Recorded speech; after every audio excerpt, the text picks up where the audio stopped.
So for the last 2 years, I've been actually looking at it while I ended up getting the computer that I have right now, which is like a regular house and or office computer.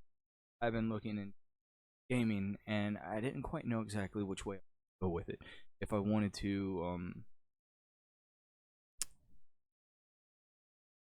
say, if I wanted to go into the direction of just straight up purchasing a PC that was already made, or finally something that my wife ended up saying, you're gonna have more fun if you. I do like to put it together. So then the search for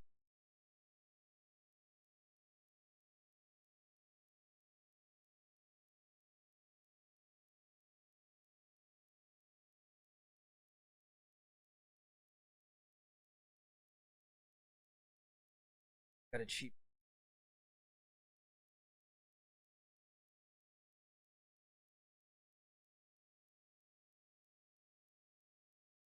I feel like when I go to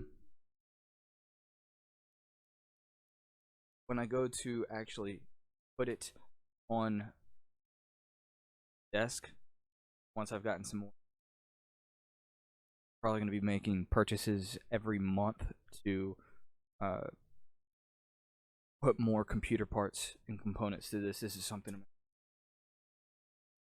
It's the very first computer I'll ever have messed with in such a way that is more true to than just a bought store that already had it. I'm upgrading this computer